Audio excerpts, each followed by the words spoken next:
Hi, this is Keith with How to Build Your Own Home. And I'm here in what's called Pine Valley, Utah. I've been asked to come look at a home. And typically when you put your sign in a place as a builder, you get called to do something else in that particular area. So if you recall, I actually restored that Pioneer home just across the street over there about 1.5 years ago. Did a lot of posts on that. Huge, massive concrete foundation inside that home. So I've been called to come up here and restore this home here. A lot of people in the community would love to see it saved. They don't want to see it demolished, and it's up to me to save it. So let's walk through it, and I'll show you what I'm thinking about. I'm also doing this for my engineer. So if you hear me talking to my engineer, Jeff, and not just to the audience there, you'll know what I'm doing. Let's go in and get real close to the porch first, because that has some of the major issues that we've got to deal with, and how best to deal with these issues. Now obviously you see the roof is really coming apart. Old shake roof. But this here porch, it's got a concrete porch there, and the whole porch needs to be busted out. It's just kind of falling apart. So my thought is, on this porch, is to actually do a whole new stem wall across the outside of the porch here. Just put a whole new stem wall right there, almost the height of the porch as it is, and then run new supports all the way into the home, through this wall, and onto another stem wall on the inside, capturing this porch, capturing this wall. And with a new stem wall out this way, I'll be able to actually enlarge the porch just a little bit. As you can see it here, the porch would come out maybe about 1.5 feet, 2 feet. And I'd come out with some supports, and I'd capture that porch, and it would be a wood porch, which I believe it would be more inclined in with the original design of the home. So let's walk through. Let's go inside. I'll check it out. Again, all new shiplap outside. New windows would come in as well. Got a water system here that we got to tap into. And all this whole area is owned by the same family, so they're excited to see something happen. But you can see that roof up there, it's really caving in. And a lot of this roof was added on after the fact. And so I've got a massive snow load here. I mean, it's massive. And it's amazing this is even held up, but you can see it's just sagging in a lot of areas. So I've got to take some new trusses all the way up in there and land them here to get the right pitch, so I have some proper runoff and slow runoff for the snow. So that's a major thing. But I want to check inside and show you inside. You can check it out all the way around here. And let's go inside the rooms here. They've already taken off a lot of the flooring that was here inside the room, and it kind of gives an eye as to how they built way back in the day. We're going to protect this fireplace and probably put an insert in it, a wood burning insert in the fireplace. But here's what's really, really interesting. I hope I don't make you guys dizzy. It's down here. This entire home is resting on wood. That's it. That beam right there was put there in 1869 or thereabout.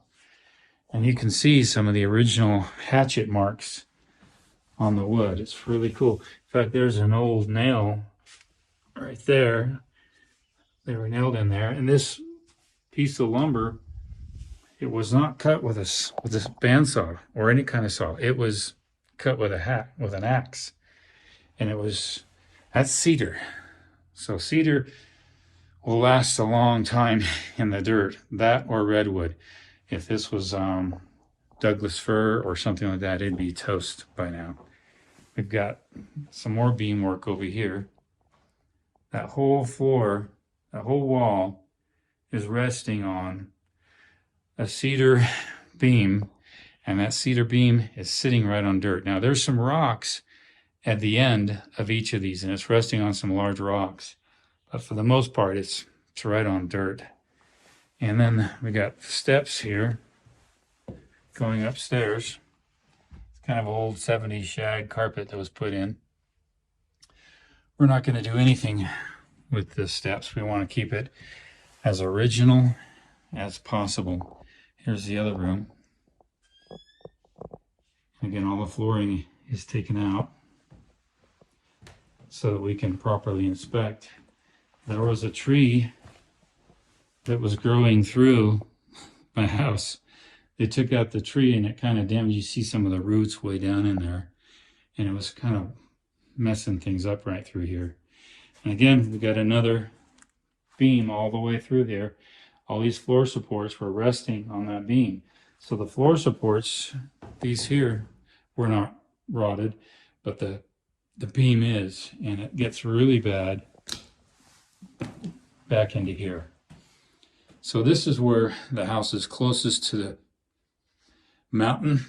There's an actual spring right out there, a spring coming in, and there's a constant moisture supply hitting the house from the south, coming off the hill, and a lot of this is just all rotted out. So what do you think my solutions are for a home like this? We've come up with an idea. I'm going to share it with you on some posts. I'm going to speak with my engineer. He's already come up with this idea. We both see eye to eye, and I actually met with some of the homeowners, and they were kind of in favor of this whole process. But we've got to gut it. We've got to strip it. We've got to pull all this stuff out, get access in here, take out all the floorboards, and really take the dirt down. And I'm going to tell you what we'll end up doing to this home if everything works out. Here's how I operate, and a lot of the general contractors follow me, and they want to know how to, get bids and how to get work and stuff like that. And so it's a lot of work to come up and measure a home, bid it out, get it engineered. If there's architectural work, getting the architectural done. If there's geology needed, I'm going to get a geologist involved in this. And getting all that done, it's about 45 days to 2 months of work to do all that. And I used to do that for free, and I don't do that for free anymore. I just charge a retainer fee. And what I do, that retainer fee allows me to act in their name. They sign my contract, and then I'm now able to speak to engineers, designers, geologists. I'm able to talk and get bids. And then when I'm done, I submit to them a bid, and it's pretty much itemized. Here's what this is going to cost, that going to cost. Here's some contingency line items, because we really don't know in a lot of areas, especially with a home like this. I have a much higher contingency on a remodel than I do on a new construction, because there's things buried we don't see.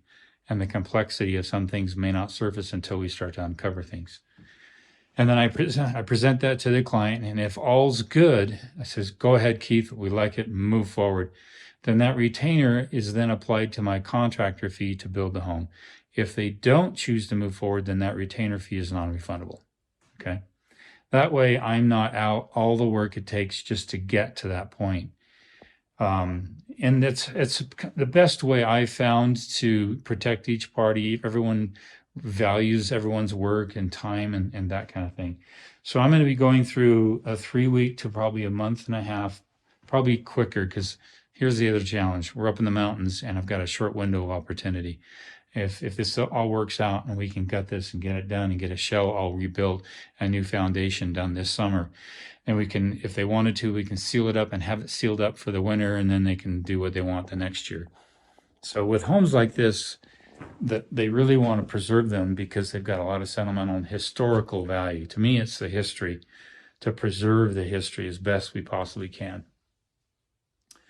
And that way, with an itemized budget, they can say, let's take it to here. That will save the home, get the new foundation, get the new structure in, new windows, new roof, all that. And now they can take their time, or if they like my work, say, Keith, finish it. So that's how I'm going to operate on this home, is to give them that opportunity, at least to take it in stages, because 2 or 3 families are coming up with the funds to make this happen. But I'm excited to try to save this. Everything below that foundation, everything where all the wood is at right now, all that will come out and a new foundation is going to be put in. How I'm going to do that, I'll share that with you on some future posts. Check in. This is another pioneer.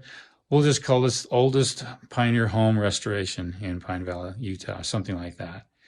But I wanted to share this with you. It's a challenge, and it's going to be fun. And the neat thing is they really want to keep as much original design architecture as possible, but with some new technologies. And one thing we'll do is we'll strip off the entire interior wall, which is that old plaster stuff. And then we're going to put in new studs here, new 2x6 studs, and we'll push them out and have a really stronger home, better insulation. I'm excited. So it's going to be a lot of fun, but a lot of work too. So watch. This is going to be, if all goes well, if the bid comes through and they like it, we'll start on this one real quick, and you'll see some more posts coming on this. This is Keith Couch with another great challenge. I like these challenges. Pioneer homes, older homes have character. I was just walking through the downtown of where I grew up in Salt Lake City, and I actually saw my old home that I grew up in as a kid. And I'm looking at that home and I'm saying, wow, how come we don't have character, depth of field, and just unique features to homes like they used to build? And I say to myself, I don't know. I think our designers are kind of not quite with it, but hopefully we can save this home. So, and if we do, we preserve some history. Anyway, you guys take care of this. Keith Couch with How to Build Your Own Home.